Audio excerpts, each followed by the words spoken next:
Bapak Ibu dan saudara yang terkasih, salam sejahtera. Saya Pendeta Emeritus Pan Binton dari GKI Klaten. Senang berjumpa dengan Anda dalam pendewasaan iman pada tanggal 16 Februari 2025 ini dengan tema bahagia sekarang dan mendatang.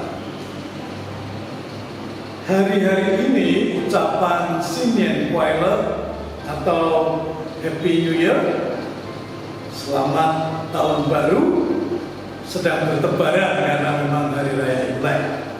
Supaya kita berbahagia, itu makna ucapannya.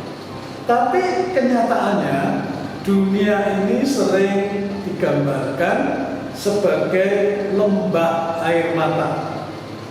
Dan hidup berbahagia itu bukan sesuatu yang mudah. Aristoteles Onassis yang pernah dianggap sebagai salah seorang yang paling kaya di dunia pertengahan abad ke-20 yang lalu menjadi salah satu contoh. Dia kaya raya, namun hidupnya tidak bahagia.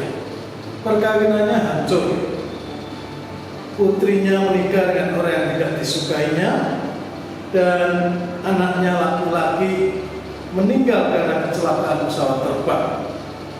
Akhirnya Onassis menderita sakit saraf, tidak bisa membuka mata, susah menelan makanan, dan hanya minta mati saja.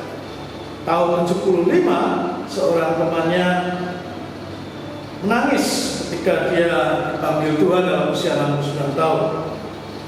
Engkau mengajarkan aku untuk selalu menang dalam hidup, tetapi engkau lupa bahwa kita bukan Tuhan. Itulah hidup Onassis yang amat tragis. Bahagia sebentar, tapi kemudian penuh dengan air mata. Contoh-contoh lain, Elvis Presley, Marilyn Monroe, dan banyak selebritis lain mengakhiri hidup dalam ketidakbahagiaan dengan membunuh diri.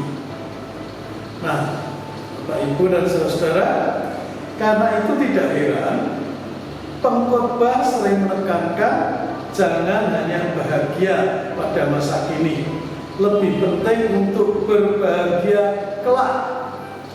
Mungkin seperti lagu yang sering dinyanyikan, saya mau ikut Yesus, saya mau ikut Yesus sampai selama-lamanya. Meskipun saya susah dalam dunia ini, ya, meskipun saya susah. Jadi ditekankan lebih baik susah dalam dunia ini tapi bahagia kelak. Nah, tapi kemudian khotbah yang seperti ini kurang diminati, bukan? Sering orang lebih tertarik dengan jargon anak muda sekarang ini. Muda kaya raya, hidup foya-foya, mati masuk surga. Teologi yang mendukung gaya hidup seperti ini adalah teologi kemakmuran. Tapi bagaimana dengan ajaran Yesus? Khotbah Yesus di bukit dalam Injil Matius 5 itu lebih menekankan kebahagiaan kelak. Yang penting kesalehan dan spiritualitas kita sebagai anak Tuhan. Kebahagiaan digambarkan tidak begitu jelas, tapi tekanannya sepertinya kelak. Tapi kalau kita lihat khotbah Yesus di Injil Lukas pasal 6, khotbah Yesus dikatakan di dataran, berbeda dengan yang di Injil Matius tadi di bukit. Di bukit menggambarkan bagaimana kedekatan kita dengan Allah, itu yang penting. Tapi di dataran ini mau menggambarkan Allahnya tidak harus lagi dilihat sebagai yang paling penting untuk mendekat kepada Yesus, kepada Allah, tapi lebih ditekankan mengenai Allah yang turun, Allah yang bersama dengan kita, Allah yang ikut menderita dengan mereka yang miskin dan menderita pada masa kini. Allah yang empatik, Allah yang tidak steril dalam penderitaan kita.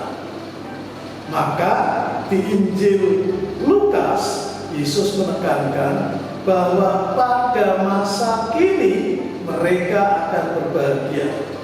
Kebahagiaan karena rahmat Allah dan keselamatan dari Allah di tengah-tengah semua penderitaan yang ada sekalipun.